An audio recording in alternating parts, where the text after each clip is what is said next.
Microsoft Excel expert certification के इस course में आज हम करेंगे सेक्शन एक्सरसाइज 4.3 और ये जो एक्सरसाइज है ये बेसिकली पिवट चार्ट के बारे में है। इससे पहले की जो एक्सरसाइज थी उसके अंदर आपने पिवट टेबल के बारे में कुछ टास्क परफॉर्म किए थे।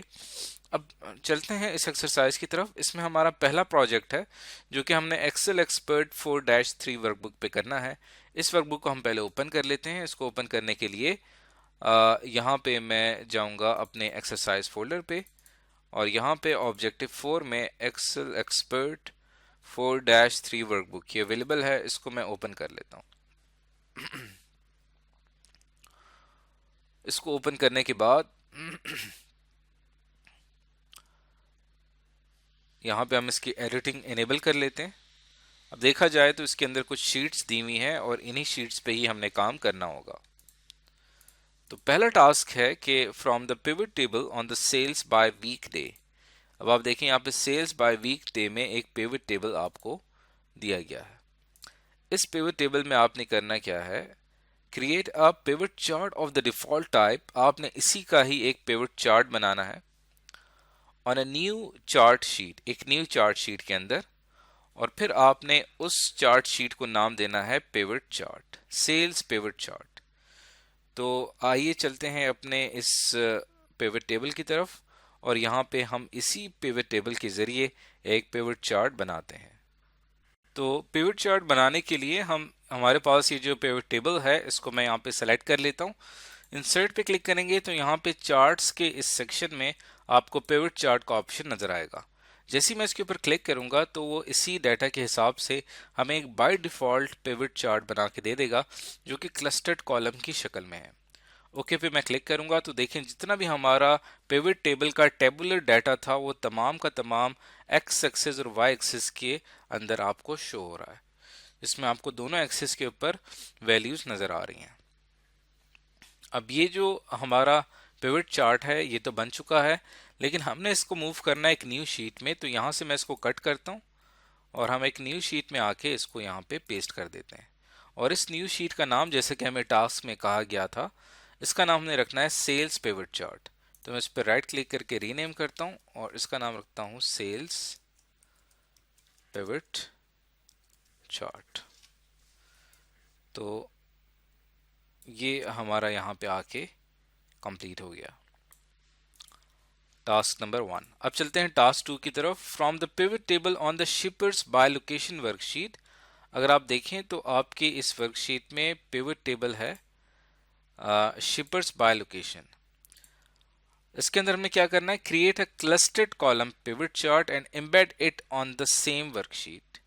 तो अब हमने इसमें क्लस्टर्ड कॉलम पिवट चार्ट बनाना है। तो यहाँ पे मैं इसको सेलेक्ट कर लेता हूँ और इसको सेलेक्ट करने के बाद हम इंसर्ट पे जाएंगे और पिवट चार्ट पे क्लिक करेंगे तो वो इस डाटा के हिसाब से एक पिवट चार्ट बना देगा। और जैसे कि हमें कहा गया है कि हमने क्लस्टर्ड कॉलम चार्ट बनाना है तो वो हमारा ऑलरेडी बाय डिफॉल्ट सिलेक्टेड है। ओके पे मैं क्लिक करूंगा और ये हमारा चार्ट तैयार हो चुका है। और इसी चार्ट को हमने इसी शीट के अंदर ही एम्बेड करना है। तो हम इसी शीट के अंदर ही इसको यहाँ पे एडजस्ट कर देंगे, इस टेबल के बिल्कुल नीचे ही। आप थोड़ा सा जूम आउट करके ओवरऑल अपना व्यू कर सकते हैं कि ये टेबल है, ये पिवट टेबल है और ये इसका पिवट चार्ट है। तो ये था हमारा टास्क नंबर 2। अब चलते हैं, ये था हमारा प्रोजेक्ट 1। इसी एक्सरसाइज का जो अगला प्रोजेक्ट है वो है प्रोजेक्ट 2। इसके अंदर हमने करना क्या है, from the table on the invoices worksheet. आप देखें कि हमारे पास इनवॉइसेस वर्कशीट यहाँ पे मौजूद है और इसके अंदर एक टेबल मौजूद है, क्रिएट अ पिवट टेबल। इसका हमने पहले एक पिवट टेबल बनाना है and embedded pivot chart on a new worksheet and do the following. पहला क्या है कि आपने पिवट टेबल बनाने के बाद अपनी न्यू वर्कशीट जो होगी उसका नाम आपने रख देना है वर्कशीट क्वांटिटी सोल्ड। तो इसका पिवट टेबल बनाने के लिए हम इंसर्ट पे क्लिक करेंगे, टेबल्स में जाएंगे और पिवट टेबल पे क्लिक करूंगा और ये इसका नाम आ चुका है पिवट टेबल का और इसको हम न्यू वर्कशीट में मूव करने वाले हैं। ओके पे क्लिक करूंगा तो ये न्यू वर्कशीट पे मूव हो चुका है पिवट टेबल। और इसका नाम क्या रखा हुआ है, शीट 3, लेकिन जैसे कि हमें कहा गया है इसका नाम हमने रखना है वर्कशीट क्वांटिटी सोल्ड। तो इसको हम रीनेम कर देते हैं, इसका नाम हम रखते हैं क्वांटिटी सोल्ड। और उसके बाद हमारा जो टास्क 2 है वो क्या है, set up the pivot table to summarise the quantity sold by country और रीजन एज ए रो। यानी हमने रीजन और कंट्री को रो में रखना है और जो कैटेगरी को है उसको हमने कॉलम में रखना है। तो आइए चलते हैं अपना पिवट टेबल सेट करते हैं। यहाँ पे सबसे पहले मैं बात करता हूँ कंट्री की। तो ये आ गया कंट्री और रीजन, इसको हम यहाँ पे रो पे सेट कर देते हैं। तो ये तमाम कंट्रीज हैं। और उसके बाद जो अगली चीज़ हमें कही गई है वो है कैटेगरी। तो यहाँ पे मैं लिखूंगा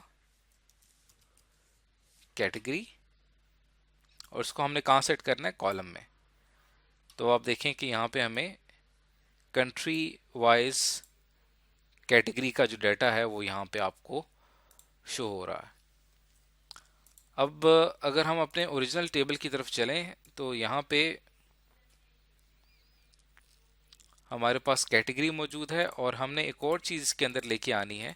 जैसे कि हमें टास्क में कहा गया है कि कैटेगरी को हमने कॉलम में रखना है और क्वांटिटी सोल्ड बाय कंट्री। अब इसके अंदर हमने क्वांटिटी भी लेके आनी है, क्योंकि देखिए सिर्फ हमारे इस टेबल में सिर्फ क्या आ रहा है, कंट्रीज आ रही हैं और कैटेगरीज आ रही हैं, लेकिन कितनी क्वांटिटी सेल आउट हुई तो वो हम यहाँ पे नेक्स्ट यहाँ पे सर्च करता हूँ मैं, क्वांटिटी, ये आ गया। तो ये हमारा वैल्यूज के सेक्शन में आ जाएगा। तो ये अब हमने एक पिवट टेबल बना लिया है जिसमें तमाम क्वांटिटीज आ चुकी हैं कैटेगरी के लिहाज से। तो ये था हमारा टास्क नंबर 2। और उसके बाद हम चलते हैं अपने अगले टास्क की तरफ। To the pivot chart add the chart title quantity sold by category and country region. और हमने अभी इसी का ही एक पिवट चार्ट भी बनाना है। तो इंसर्ट पे जाऊंगा, पिवट चार्ट पे जाऊंगा, तो उसके बाद हम यहाँ पे फॉर एग्जांपल यही क्लस्टर्ड कॉलम ही रख लेते हैं। ये हमारा पिवट चार्ट बन चुका है। अब इसके अंदर हमने जो एडिटिंग करनी है वो है टास्क 3 में। वो क्या है कि add the chart title quantity sold by category and country और रीजन। अब हमने चार्ट को एक टाइटल देना है। अब चार्ट को टाइटल देने के लिए इसके ऊपर मैं क्लिक करूंगा और इसके हम चलते हैं डिज़ाइन सेक्शन में और यहाँ पे हम इसको एक टाइटल देंगे। इसको टाइटल देने के लिए उसके लिए डिज़ाइन सेक्शन में हम ऐड चार्ट एलिमेंट में आएंगे। चार्ट टाइटल में अगर मैं यहाँ पे क्लिक करता हूँ अबव चार्ट, यहाँ पे हमने एक टाइटल ऐड करना है। टाइटल क्या ऐड करना है, quantity sold by category and region. Quantity sold by category and region. उसके बाद टास्क 4 में हमने क्या करना है, in the pivot chart select the data point where the country or region is United States and the category is seafood, and then expand this data point to drill down to the state province field। अब हमने क्या करना है कि अपने इसी pivot chart के अंदर हमने देखना है कि इसको थोड़ा सा मैं साइज इसका इंक्रीज कर देता हूं ताकि हमें वैल्यूज बिल्कुल क्लियर नजर आए। तो इसके लिए जो चार्ट हमारे पास मौजूद है, हम यहाँ से कैटेगरी सेलेक्ट कर लेते हैं सी फूड ओनली, और यहाँ से रीजन हम सेलेक्ट कर लेते हैं जैसे कि हमें कहा गया है वो है यूनाइटेड स्टेट्स। तो ये टोटल यूनाइटेड स्टेट्स का जो रीजन है इसके अंदर सी फूड की कितनी सेल हुई क्वांटिटी वाइज वो आपको यहाँ पे इस ग्राफ में शो हो रहा है। तो ये अभी हमें यहाँ पे इसकी इस तरह से डिटेल पता चल गई है। अब हम यहाँ पे अपने इस पिवट टेबल में वापस आ जाते हैं। यहाँ पे मैं अपने पिवट टेबल को सिलेक्ट करता हूँ, फील्ड लिस्ट में आते हैं। अब यहाँ पे अगर मैं प्रोविंस को भी ऐड करना चाहूँ अपनी इस डिटेल में और इसको मैं ऐड कर देता हूँ यहाँ रोज़ में, तो आप देखें कि जितने भी प्रोविंसेस हैं वो भी यहाँ पे आपको शो हो रहे हैं और हर प्रोविंस का ताल्लुक किस कंट्री से है वो आपको यहाँ पे आ रहा है। जैसे यहाँ पे देखें ये कुछ प्रोविंसेस हैं जो कि जिसकी डिटेल हमें यहाँ पे पता चल रही है। तो अब अगर यहाँ पे मैं इसका पिवट चार्ट बनाता हूँ तो टूल्स में जाके भी आप पिवट चार्ट बना सकते हैं। ओके पे मैं क्लिक करूँगा तो अब आप यहाँ से इसी के अंदर कैटेगरी यहाँ पे अगर मैं सेलेक्ट ऑल करके सी फूड करता हूँ और यहाँ से हम रीजन सेलेक्ट कर लेते हैं यूनाइटेड स्टेट्स,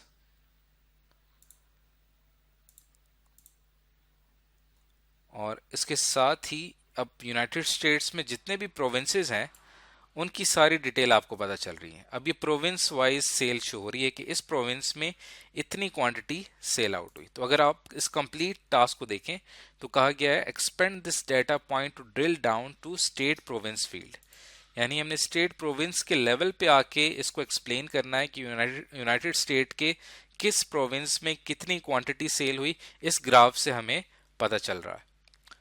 तो ये था हमारा टास्क नंबर 4 जो कि हमने कंप्लीट कर लिया है। तो हमने अपने एक्सेल एक्सपर्ट सर्टिफिकेशन की तमाम चैप्टर्स की तमाम एक्सरसाइजेस कंप्लीट कर ली हैं, जिसके अंदर हमने तमाम टास्क परफॉर्म किए हैं। तो यहाँ पे आके हमारा माइक्रोसॉफ्ट एक्सेल एक्सपर्ट सर्टिफिकेशन का एक्सरसाइज का सेक्शन कंप्लीट हो जाता है।